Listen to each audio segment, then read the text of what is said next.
Hello, welcome back to Steven Shinder Reviews in video form. Doing Ape-tember or Planet of the Ape-tember, whatever you want to call it. These recent videos where I've been talking about the Planet of the Apes 1974 live action TV series. And I've gotten to the fourth of these pairs of episodes. So I'm talking about The Surgeon and the Interrogation. These aired in 74 and then in the early 80s were broadcast as a telefilm called Life, Liberty, and Pursuit of. Is it of or on? Um, let's see. Life, Liberty, and Pursuit on the Planet of the Apes. Okay.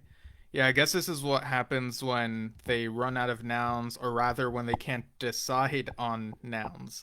I would have just gone with Pursuit on the Planet of the Apes, because as it is, it's just silly. In these bumpers where Galen introduced the story, he even says a sentence that ends with life, liberty, and pursuit on the Planet of the Apes. Oh, it's so silly. But that being said, this is a strong pair of episodes, and I think they go pretty well together. So the surgeon includes a female chimp named Kira, and she and Galen used to be kind of a thing. Not so much now, of course, and she's heard that he's a fugitive, and there's this other chimp in the medical field who's actually played by the brother of Peter Burke's actor. I looked this up, and yeah, that's a nice little bit of a connection there. But yeah, I really liked how we got to know a little bit more about Galen and the relationships he has or has had, his backstory rather. And they have this dialogue that feels very real, between Galen and Kira. And you really feel like what they were to each other.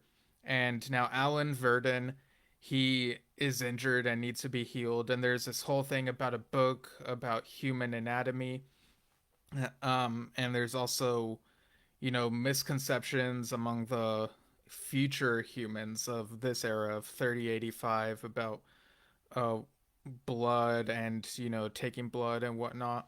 And I am not a medical expert, so some of the stuff that they were doing in this episode, I don't know how accurate the stuff that they try is, but I did think it was funny when Urko is tricked into thinking that a certain room is like infected with the plague, and that's how they like keep him away so he doesn't discover Verdun being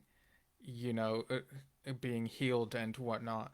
So yeah, I really enjoyed this episode. I thought it was a strong one of the better ones. I'd say this one was an 8 out of 10. And the other episode, which is the interrogation, I think this is one of the more memorable episodes. I remembered this from my, right from way back in my first watch through.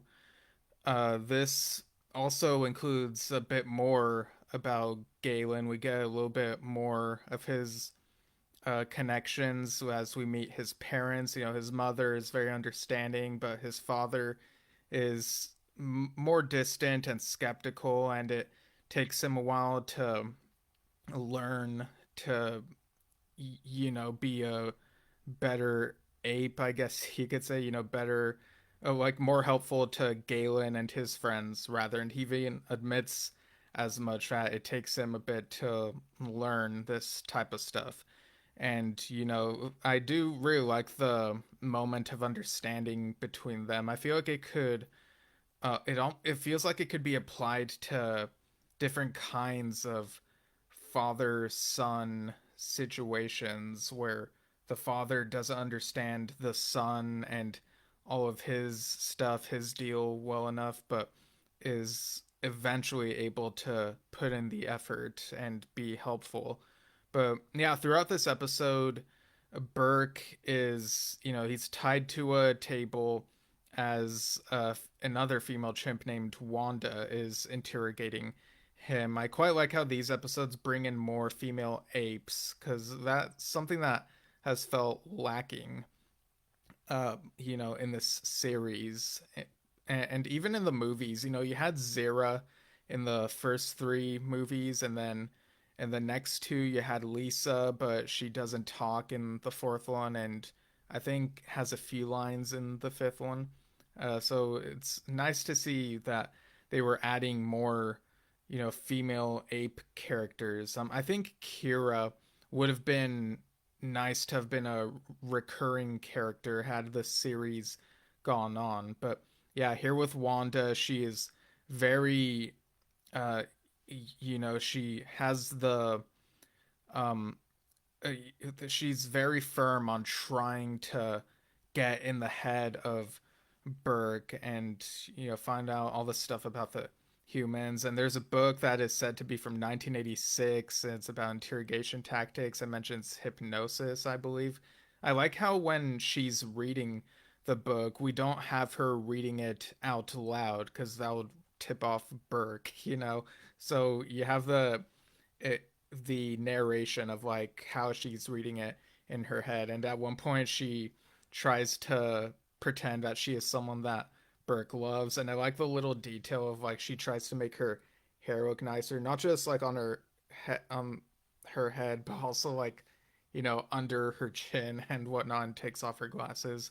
And we do get a little flashback of Peter Burke thinking back to when he was out on a picnic date with a girlfriend, and she was kind of interrogating him in a way, wanting to learn more about him, where he's from, and there's chemistry between them, and he really loves her. So I like that we were able to learn a little bit more about Burke here. It really adds a little something. It makes you wonder, would she have been wondering like where he went? Would he eventually have come back to his own time and it would feel like not too much time has passed? Were they even still together when the launch from Earth happened? Like, it's raises a lot of questions. But yeah, I really enjoyed this episode. I think it's perhaps my favorite of the ones I've talked about here so far. So I'd give the interrogation an 8.5 out of 10. So I guess collectively the telefilm Life, Liberty, and Pursuit on the Planet of the Apes would be like an 8.25.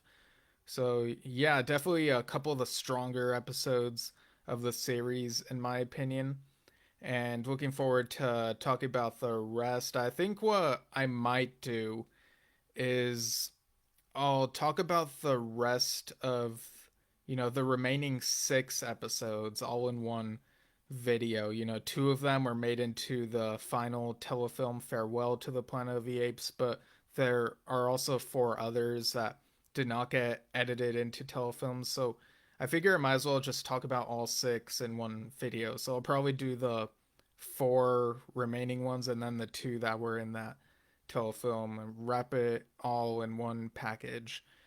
So, yeah, those are my thoughts on these episodes. Thanks for tuning in, and I'll see you next time.